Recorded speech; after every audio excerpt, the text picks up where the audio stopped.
The blood on her face is not her own. Brenia is 26 years old, and she can feel it drying in the cold wind, can taste copper when her lips crack open, can smell the smoke from her burning village, mixing with the iron salt scent of the massacre that ended 3 hours ago. She was, until sunrise this morning, queen of the Nervii, wife of King Boduognatus, mother of 2 sons, priestess of the sacred grove, the most powerful woman in a nation of warriors who had never been conquered. Now she kneels in the mud beside 600 other women, her royal torque ripped from her neck, her ceremonial robes torn to expose her body to the February wind, her wrists bound behind her back with rope that cuts into flesh every time she moves. Around her, Roman soldiers move through the prisoners with the efficiency of men who have done this many times before, separating the young from the old, the beautiful from the plain, the valuable from the disposable. And they are coming for her. She knows this because a Roman officer has been watching her since the sorting began. He stands apart from the common soldiers, his armor marking him as a legatus, a legion commander, one of the most powerful men in the Roman military hierarchy. His face is handsome in the way that predators are handsome, sharp and composed, and utterly without mercy. He has not spoken to her. He has not approached. He has simply watched, and his watching is worse than anything the common soldiers might do. He begins walking toward her now. This one. His Latin is crisp, educated, the accent of Roman aristocracy. The queen, bring her to my tent. Have her cleaned, but not clothed. I want to examine what we've captured. A soldier moves to grab her. She does not resist. Resistance here means death, and death means abandoning her sons, who are somewhere in this chaos, who might still be alive if she can find a way to protect them. But as she is lifted to her feet, she sees something that stops her heart. Her husband's head, mounted on a Roman spear, displayed at the edge of the prisoner compound where every captured Nervian can see what happened to their king. Boduognatus is dead. The man she has loved since childhood, the father of her children, the king who swore to protect their people dead and displayed like a trophy for Roman entertainment. She does not scream. She does not weep. She locks the grief somewhere deep inside her, somewhere it cannot interfere with what she must do next, because now she understands something that changes everything. She is the last authority of the Nervii. With Boduognatus dead, she is not merely a captured queen, she is the vessel of her nation's sovereignty, the keeper of its sacred knowledge, the only person alive who knows where the tribe's treasury is hidden, where the Druids concealed the artifacts that must never fall into Roman hands, where her sons were sent when the battle turned against them. The Romans do not know this yet. They see only a queen valuable as a trophy, useful as a hostage, entertaining as a conquest. They do not know what they have actually captured, and she intends to use that ignorance to destroy them. What you are about to learn has been systematically excluded from the histories that celebrate Rome's conquest of the barbarian north. The historians who documented Julius Caesar's Gallic Wars focused on battles and strategies, on the genius of Roman military organization, on the civilizing mission that supposedly justified the conquest of peoples who had lived freely for centuries. They recorded casualty figures in the hundreds of thousands, entire nations destroyed, populations enslaved, cultures erased from the earth. But they did not record what happened to the women. Tonight, you will learn what Roman legions actually did when they conquered tribal peoples. You will learn about the systematic processing of captured women, the hierarchies that determine their fates, the specific horrors reserved for the wives of defeated chiefs who represented the highest value captures. You will learn about Brenia, queen of the Nervii, who watched her husband's head mounted on a Roman spear and decided in that moment that she would not merely survive, she would find a way to make Rome pay for what it had done. Subscribe if you want to understand the true cost of Rome's conquests. Comment below telling me where you are watching from.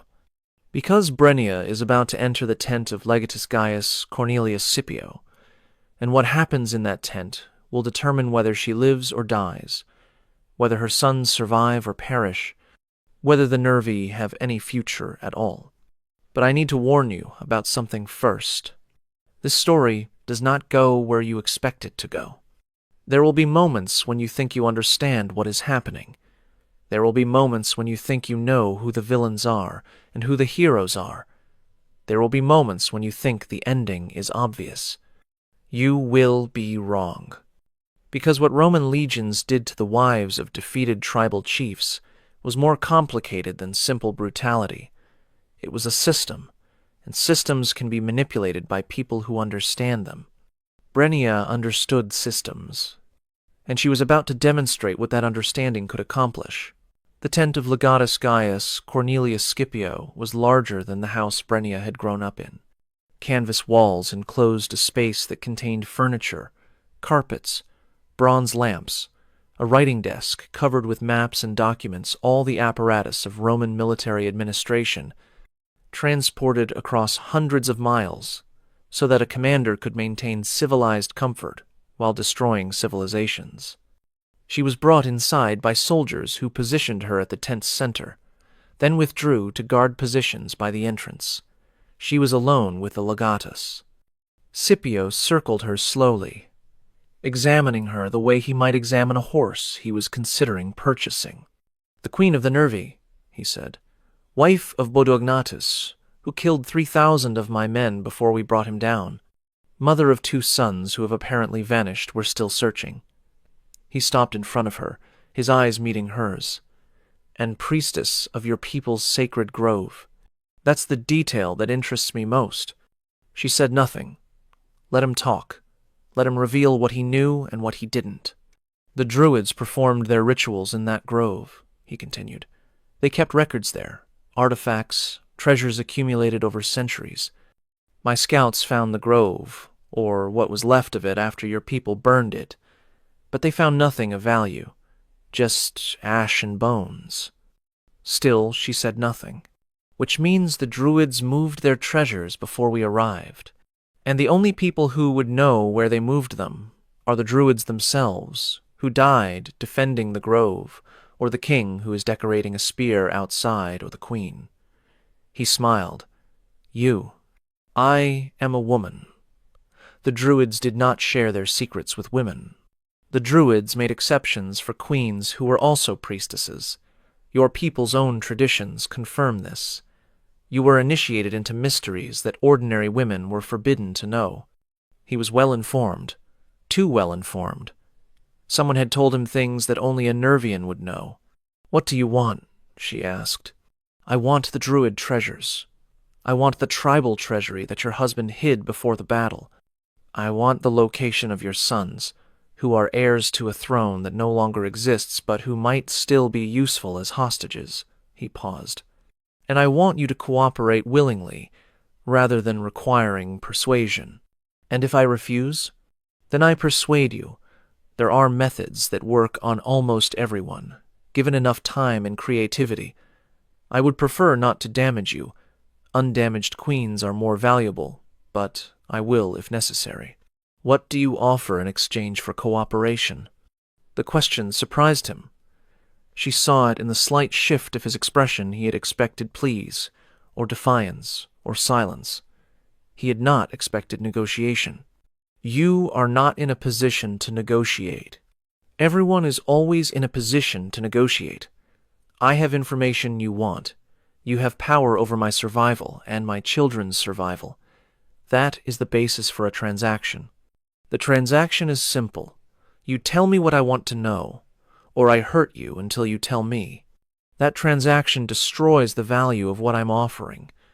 Torture produces unreliable information. People say whatever will stop the pain. If you want accurate locations for treasures and children, you need my genuine cooperation, not words extracted through suffering." Scipio studied her with new interest. "You've thought about this. I had 3 hours in the mud watching your soldiers sort prisoners. That is a long time to think. What do you want in exchange for the information? My sons' lives. Not their freedom, I know, that is impossible, but their lives. Assigned to household service somewhere, they will be fed and sheltered and permitted to grow to adulthood. That might be arranged. And my own life. Not freedom, not comfort, but life. Assigned to purposes that do not involve the special entertainment that I know awaits captured queens. You know about that? Your soldiers are not quiet. They discuss what happens to valuable female prisoners. The centurion who bound my wrists explained in detail what I could expect if I did not cooperate with whatever was demanded. Scipio was quiet for a moment. When he spoke again, his tone had shifted, less predatory, more businesslike. If your information proves accurate, I can guarantee your son's survival. I can assign them to my own household, where they will be treated as valued property rather than disposable labor. And me? You are more complicated. A queen of the Nervii is a significant trophy. There are expectations about how such trophies are displayed and used, but he paused, considering. There might be alternatives, depending on how valuable your information proves to be. I need more than might be. I need specific commitments before I reveal anything. You are negotiating as if you have leverage. You don't. I have the only accurate information about treasures that represent years of your soldiers' pay. I have knowledge about my son's location that your search parties will not find without my help. I have the ability to give you true information or false information, and you will not know the difference until your men have wasted weeks following wrong directions. She met his eyes steadily. I have leverage. The question is whether you are intelligent enough to recognize it. A long silence. Scipio's expression was unreadable. Then he laughed. It was not a cruel laugh. It was the laugh of someone who had encountered something unexpected and was genuinely amused. I have conquered 6 tribes in 4 years, he said. I have processed thousands of prisoners, chiefs, warriors, priests, queens. None of them have spoken to me the way you just did. Perhaps none of them understood their situation as clearly as I do. Perhaps. He moved to his desk, poured wine into 2 cups, brought one to her. Her hands were still bound. He held the cup to her lips so she could drink. Tell me about the treasury.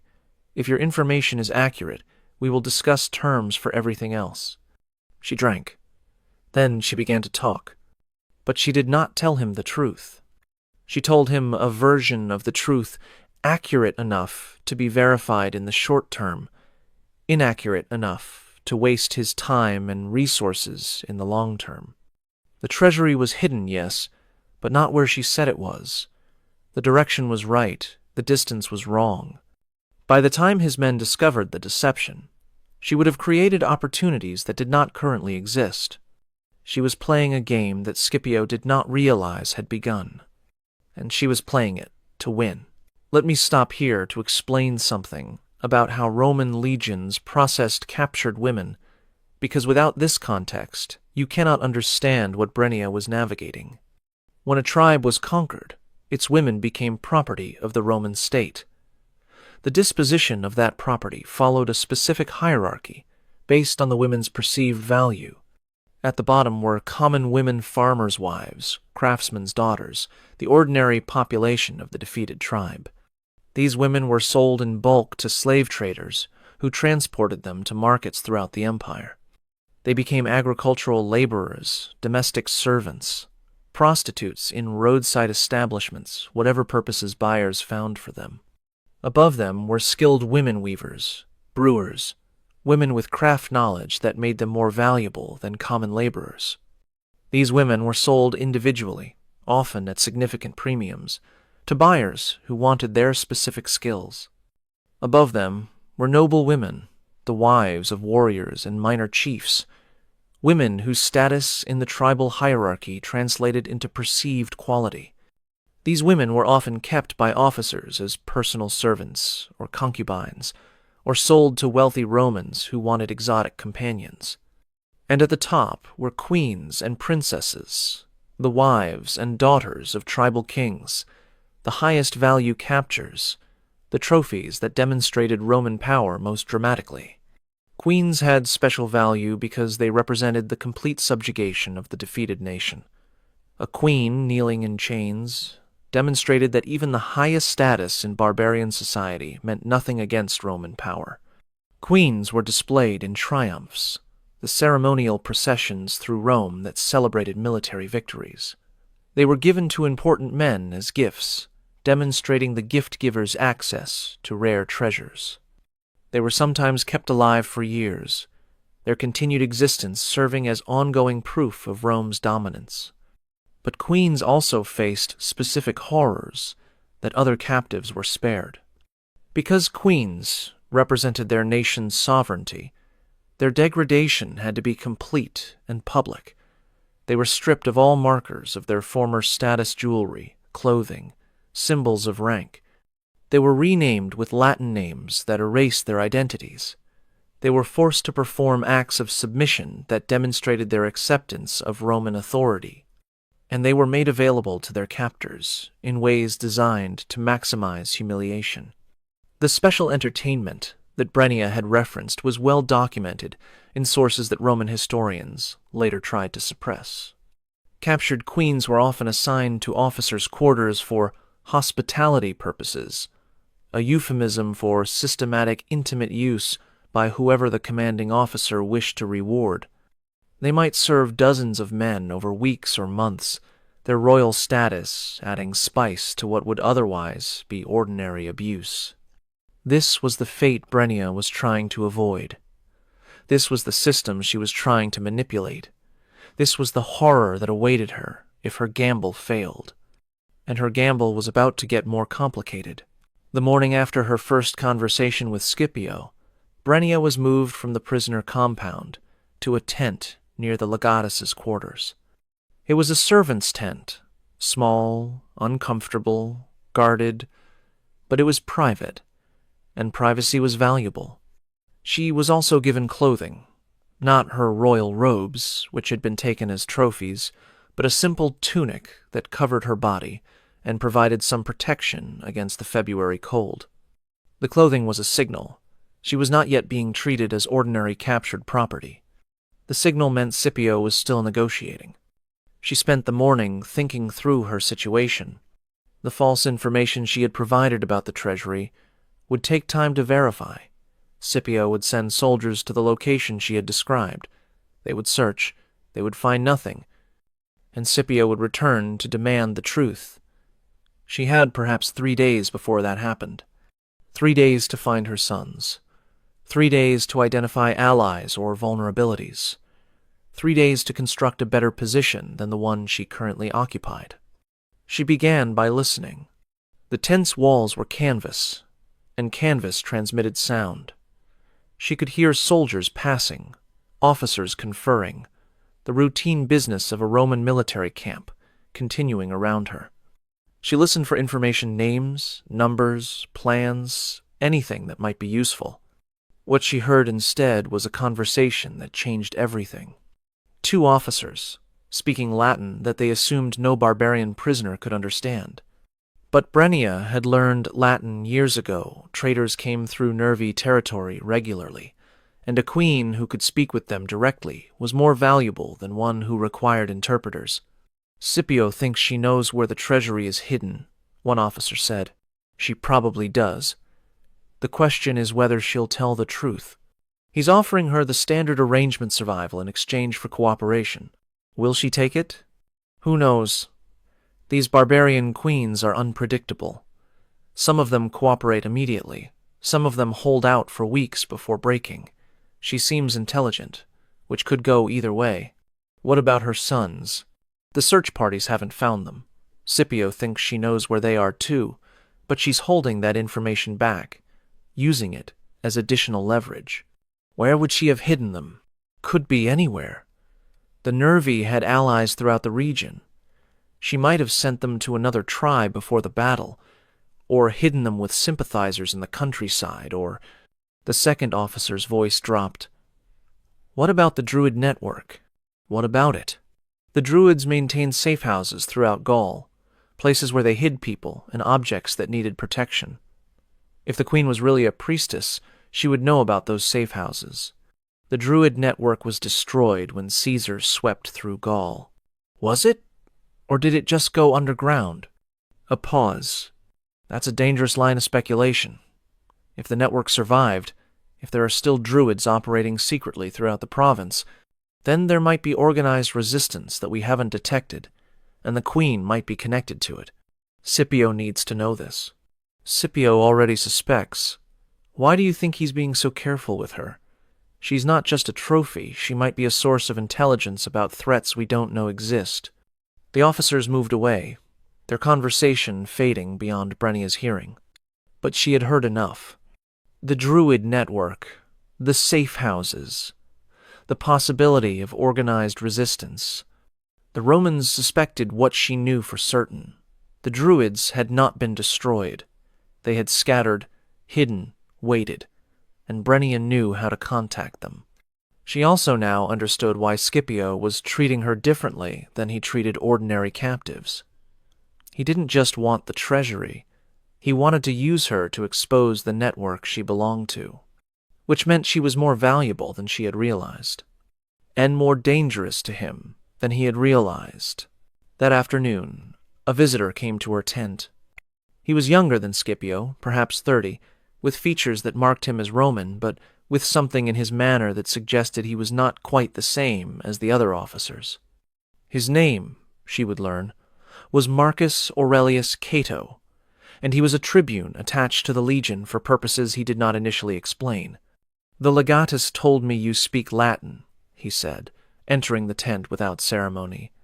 "Fluently, apparently. Where did you learn?" "Traders. My people dealt with Rome for generations before Rome decided to conquer us.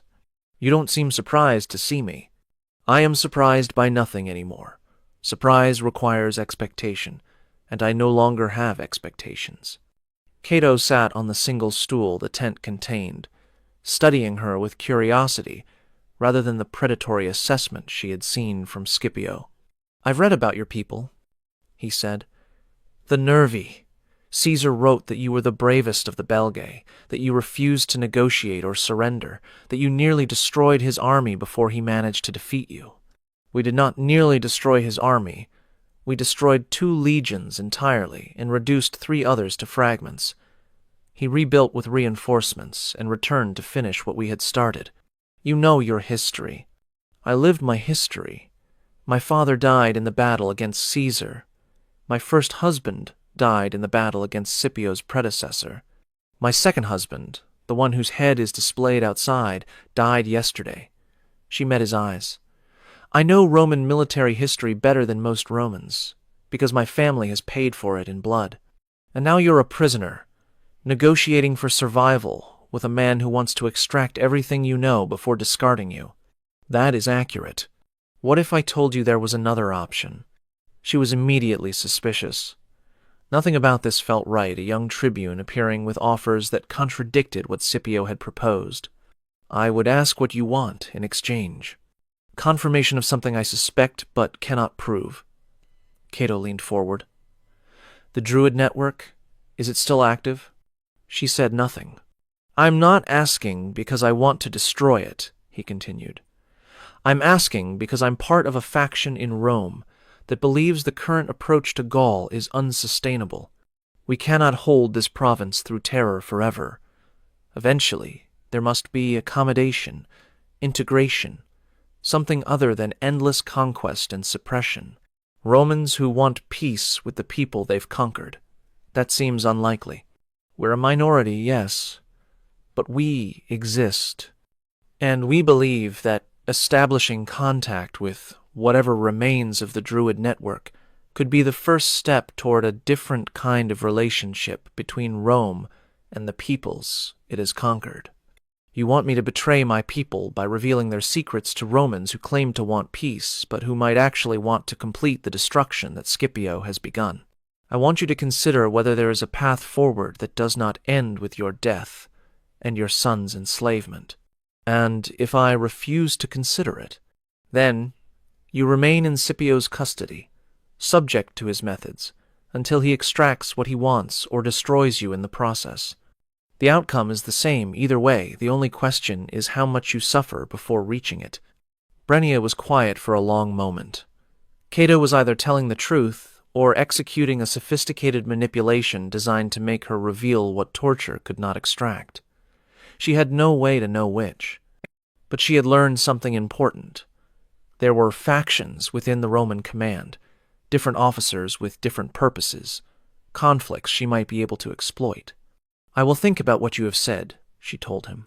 "Think quickly. Scipio's patience is limited, and my ability to offer alternatives depends on acting before he commits to a particular course." Cato left. Brenia sat in the silence of her tent, thinking. She had been playing one game, negotiating with Scipio for survival. Now she discovered there was a second game being played around her, with stakes she did not fully understand. The question was, which game gave her the better odds of protecting her sons and punishing the men who had destroyed her people? She did not yet know the answer, but she was beginning to see possibilities she had not seen before. "I need to tell you something important before I continue.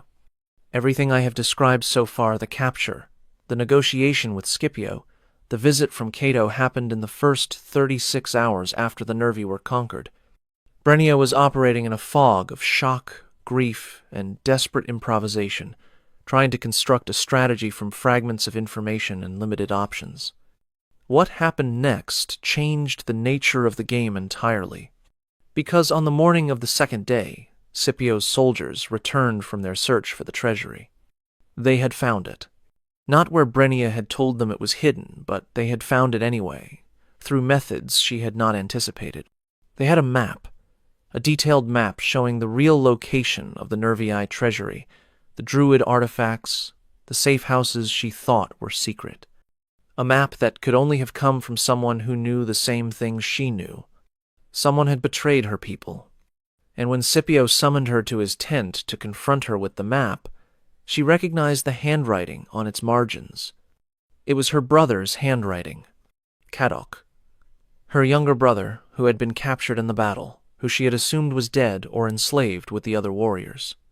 Kadok, who knew almost everything she knew about the tribe's secrets, who had been initiated into the Druid mysteries alongside her. Kadok, who had apparently traded everything he knew for whatever Scipio had offered him.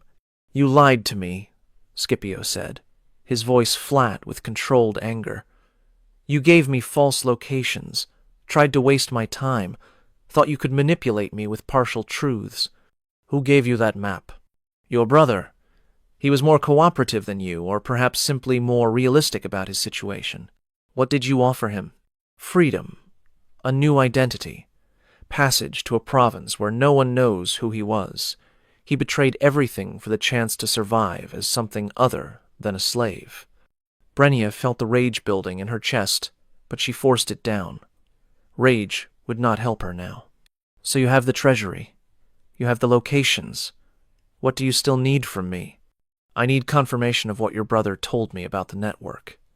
He knew about the safe houses, but he did not know how to contact the people who used them. He said only the senior priestesses knew the contact protocols.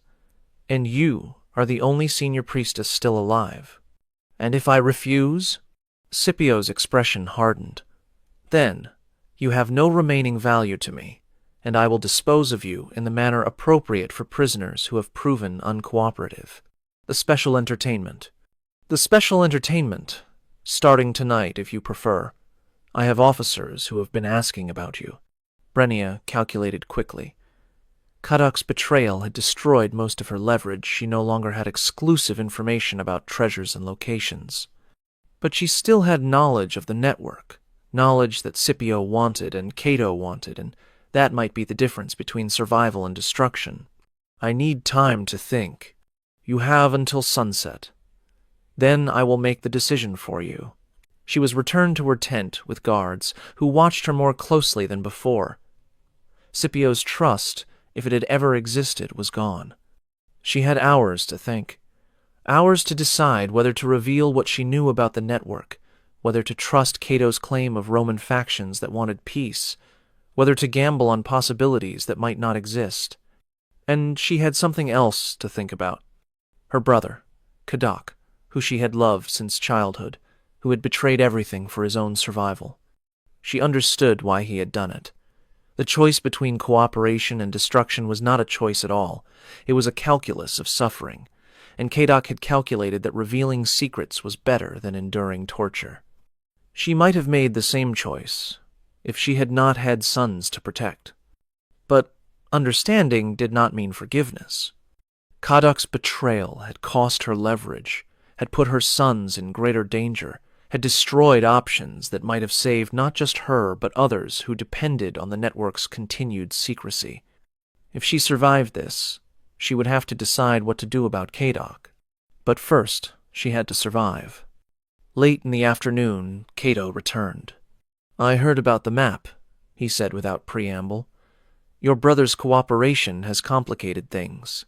You seem to know everything that happens in this camp. I make it my business to know. Information is power. I assume you understand that, given how you've been trying to use your own information. What do you want, Tribune?" "I want to offer you an alternative before Scipio's deadline arrives.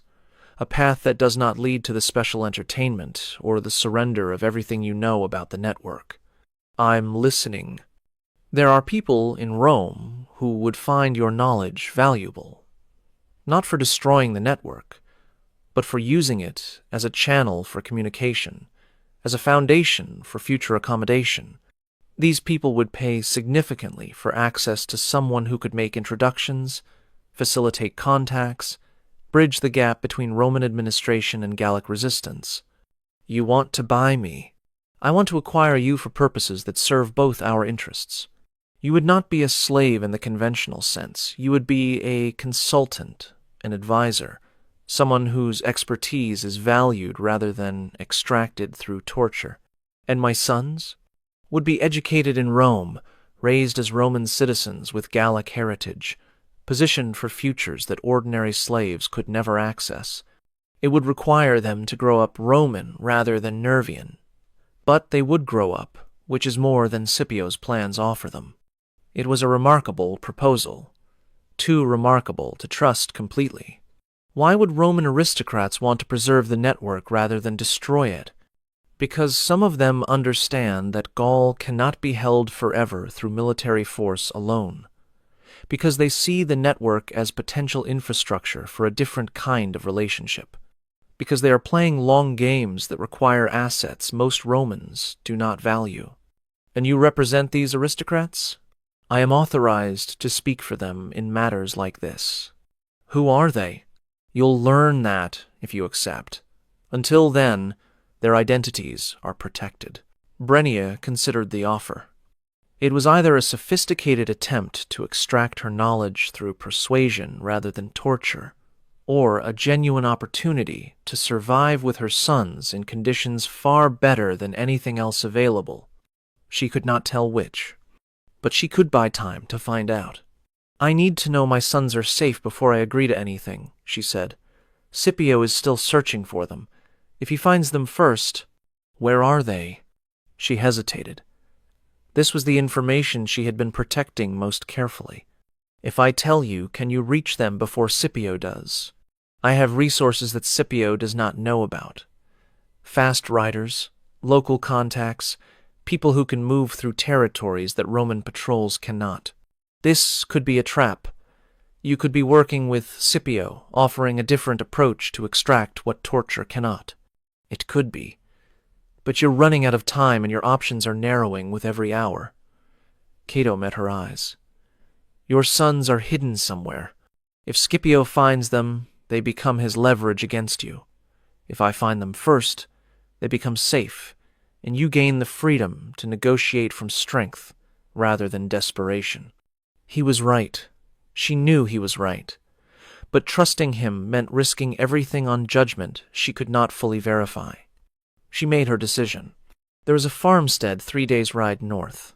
The farmer is named Lugodorix. He served my husband as a scout before the battle. My sons were sent to him when we knew the battle was lost. He was supposed to take them across the river into territory the Romans have not yet reached." "Were supposed to? You don't know if he succeeded?" "I was captured before I could receive confirmation. They might still be at the farmstead. They might be across the river. They might be—" She stopped. "I don't know where they are now. I only know where I sent them." Cato nodded.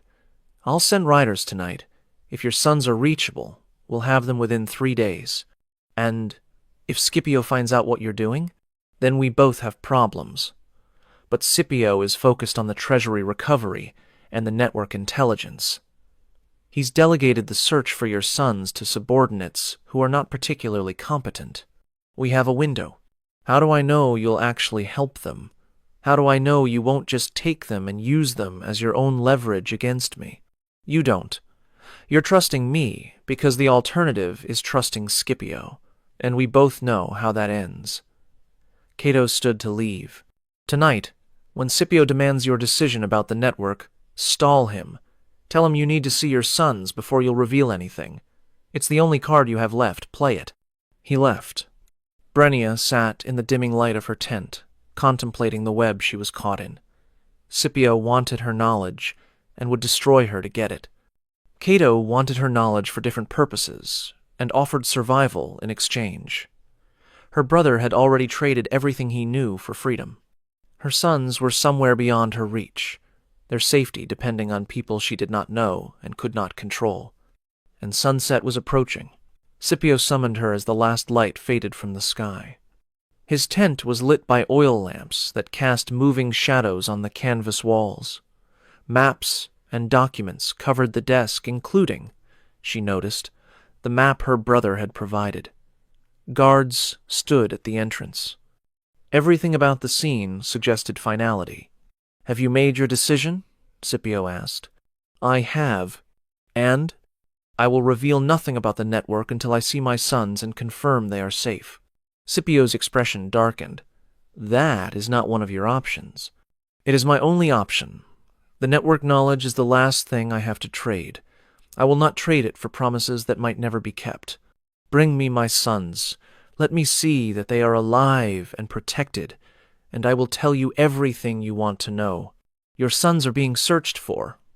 When you find them, you will use them against me, regardless of what I offer now. My only protection is maintaining value until my sons are in custody that I can verify. Bring them to me, and I will cooperate. Threaten me with torture, and you will get nothing reliable." Scipio studied her. She could see the calculation happening, the assessment of whether her stubbornness was genuine, whether breaking her was worth the time and uncertainty, whether the network intelligence was valuable enough to warrant meeting her conditions. "You are gambling that I want the network more than I want the satisfaction of destroying you," he said. "I am gambling that you are a practical man. Practical men do not waste valuable resources for emotional satisfaction." A long silence. "Very well," Scipio said finally. "I will intensify the search for your sons. When they are found, you will be given an opportunity to see them. If you cooperate after that, I will honor reasonable terms for their treatment. And if your men cannot find them, then you will have demonstrated that your value is limited to what you have already revealed or what your brother has revealed for you, at which point there will be no reason to continue treating you as anything other than ordinary captured property."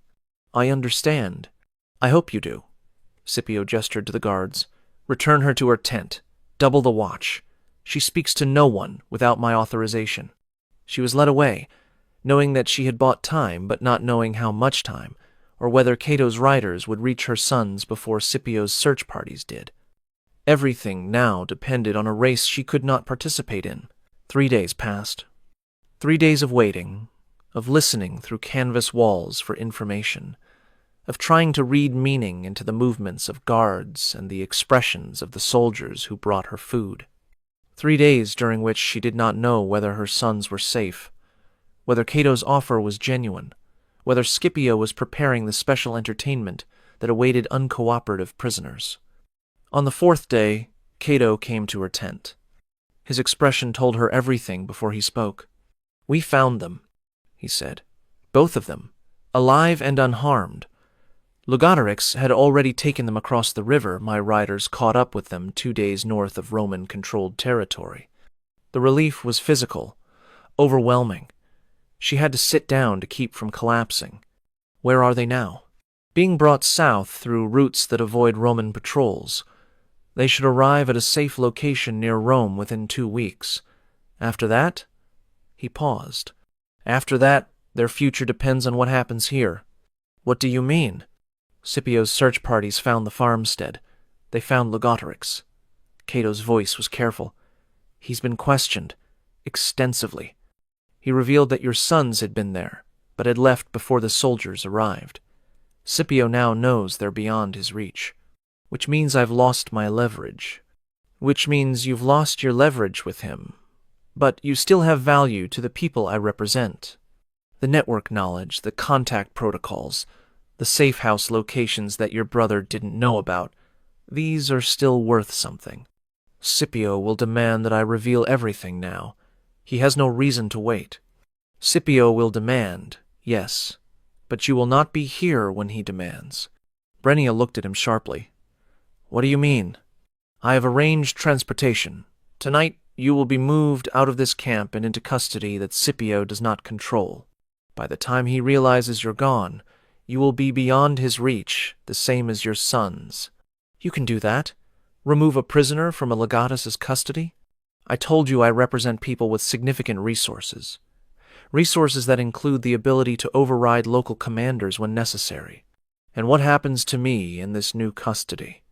You become a consultant for people who want to use the network rather than destroy it. You spend the next several years helping bridge the gap between Roman administration and Gallic resistance. You raise your sons in Rome, give them Roman educations, watch them grow up as something neither fully Roman nor fully Gallic. And I never return home. You never return home. The Nervi as a nation are destroyed. Scipio made sure of that. But what you know, what you can teach, what you can contribute to a different kind of future that survives, that might matter eventually. It was not the outcome she had imagined when she knelt in the mud, watching her husband's head displayed on a Roman spear. It was not revenge, not justice, not any of the things she had briefly dreamed of accomplishing. But it was survival. It was her son's survival. It was something rescued from catastrophe. When do we leave? She asked. Tonight, 2 hours after midnight. Be ready. But Brenia was not finished playing the game. She had accepted Cato's offer because it was the best available option for her son's survival. But she had not forgotten what the Romans had done to her people, had not forgiven Scipio for the massacre or her brother for the betrayal, had not abandoned her identity as queen and priestess of the Nervii. She spent the hours before her escape thinking about what she could still accomplish. Scipio would wake tomorrow to find his valuable prisoner gone. He would be humiliated, his authority undermined, his career damaged by the loss. That was something a small revenge, but real. Her brother Cadok had been given freedom and a new identity. But Brenia knew things about Cadok that the Romans did not know, weaknesses, vulnerabilities, mistakes from his past that he thought were buried. If she ever had the opportunity, she could destroy the new life he had purchased with his betrayal. And the network still existed. The Druids were still out there, scattered and hidden but alive. What Brenia knew could help them survive, could facilitate communication and coordination, could lay the foundation for a resistance that might eventually become something more. Rome had not won, completely. Not yet. The escape happened exactly as Cato had described. 2 hours after midnight, guards loyal to Cato rather than Scipio came to her tent. They moved her through the camp's shadows, past sentries who had been bribed or distracted, to a cart waiting beyond the perimeter. The cart carried her south, toward Rome, toward a future she could not fully imagine. She traveled with her eyes open, watching the land that had been her home, knowing she would never see it again. Behind her, the camp where Scipio slept peacefully, unaware that his prize was already beyond his reach.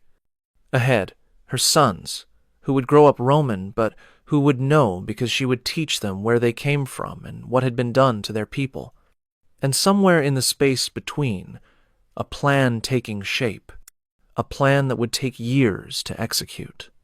A plan that would require patience, cunning, and the willingness to become something she had never imagined becoming. But Brenia had time, and she had motivation, and she had knowledge that made her valuable to people who might eventually help her accomplish things that seemed impossible from the back of a cart on a cold winter night. She was a queen without a kingdom, a priestess without a grove, a mother whose sons were strangers she would have to learn all over again.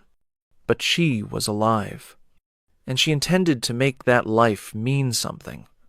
I need to take you now to the ending of this story, not because the middle is unimportant, but because what happened in the years between Brenia's escape and the conclusion of her plan would take hours to describe fully. Here is what you need to know. Brenia spent 12 years in Rome, 12 years as a consultant for aristocrats who saw Gaul as a future partner rather than a perpetual conquest. 12 years learning Roman politics, Roman law, Roman methods of acquiring and exercising power. Her sons grew up Roman in education, but Nervian in identity. She taught them their history, their language, the secrets of the Druid network that she continued to contact through hidden channels. They became young men who could move through both worlds, Roman enough to be accepted, Gallic enough to be trusted by resistance elements that never stopped operating. And she tracked the people who had destroyed her world. Scipio rose through Roman ranks, eventually becoming a provincial governor. Brenia noted his career with the patience of someone who understood that opportunity would come eventually.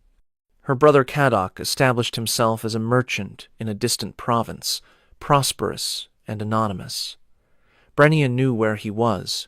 She waited. The Druid network survived and gradually strengthened. What had been scattered refugees became a coordinated underground, connected through the contact protocols that Brenia had preserved, and the communication methods she had refined during her years among the Romans. The opportunity came in the 12th year. Scipio's province faced a crisis, a tax revolt that threatened to become a full uprising. He needed information, contacts, someone who understood the local population and could help him navigate the crisis without military force that would only make things worse. He needed exactly the kind of consultant that Brenia had become, and the people she worked for arranged for her to be assigned to his staff. He did not recognize her at first. 12 years had changed her appearance, and she had taken a Roman name, adopted Roman dress, perfected a Roman accent that concealed her origins. She was introduced as a Gallic specialist, an expert on provincial populations, someone who could help him understand the people he governed. She watched his face carefully when they were introduced, watched for the flicker of recognition that would mean her plan had failed. It never came. Scipio saw a middle-aged Roman consultant, not the young queen who had knelt in mud 12 years earlier. He saw a resource to be used, not an enemy who had been waiting for exactly this opportunity. She became part of his staff. She attended his meetings. She learned his weaknesses, his vulnerabilities, the pressure points that could be exploited. And she contacted the Druid network with everything she learned. The uprising that followed was devastating. Brenia had provided information that allowed the resistance to anticipate every Roman move, to ambush every patrol, to target every supply line. The tax revolt became a full insurrection, and the insurrection spread to neighboring provinces before Roman reinforcements could arrive. Scipio was recalled to Rome in disgrace, the governor who had lost control of a province that had been pacified for decades. His career was destroyed. His reputation was ruined. He died years later in obscurity, having never understood how his carefully planned response to the crisis had failed so completely. Brenia watched his downfall from a distance, knowing that she had accomplished it, knowing that the man who had displayed her husband's head on a spear had been destroyed by information she had carefully provided to his enemies. It was not enough. Nothing could bring back Bodo Ignatus, or restore the Nervi, or undo the years of Roman brutality. But it was something. It was the most she could accomplish given the tools available to her. And there was still one more thing to do. Her brother, Caddoc, never saw her coming. He had built a successful life in his distant province, a merchant with a Roman name, a Roman wife, Roman children, who knew nothing of their father's origins. He had escaped the consequences of his betrayal, or so he believed. Brenia arrived at his home on a summer evening, accompanied by her sons, now grown men, now capable of the violence she could not perform herself. Kadok recognized her the moment he saw her face. The color drained from his expression. He understood immediately what her presence meant. "You betrayed our people," she said. "You gave the Romans everything, the treasury, the safe houses, the secrets that cost hundreds of lives when they were revealed. I had no choice. They would have tortured me. Everyone has choices. You made yours. Now I am making mine." What happened in that house was witnessed only by her sons, who had been raised to understand their mother's purpose, and who executed that purpose without hesitation. Kadok's Roman family was spared. They were innocent of his crimes. But Kadok himself died that night, ended by the hands of nephews he had never known existed. Brenia left his house without looking back. She lived another 15 years after that night. She never returned to the territory that had once been Nervi the Romans, had repopulated it with settlers who knew nothing of the nation that had lived there before. But she maintained contact with resistance elements throughout Gaul, contributing information and advice when she could, watching as the network she had helped preserve continued to resist Roman authority in ways large and small. Her sons married one to a Roman woman, one to a Gallic woman, whose family had maintained secret connections to the Druid traditions. There were grandchildren, children who would grow up knowing their grandmother's story, knowing where their blood came from, knowing that Rome had destroyed nations but had not destroyed the people who remembered those nations. Brenia died at 53, in a small house on the Italian coast, surrounded by the family she had built from the ruins of the family Rome had destroyed. Her last words were in the Nervian language, the tongue she had not spoken aloud in decades, the language she had taught her sons in secret, the language that had survived because she had survived. She had been the last queen of the Nervii. She had not saved her nation, but she had not let them destroy her either. What you have learned tonight is not a simple story of victimization. Yes, what Roman legions did to the wives of defeated tribal chiefs was unspeakable.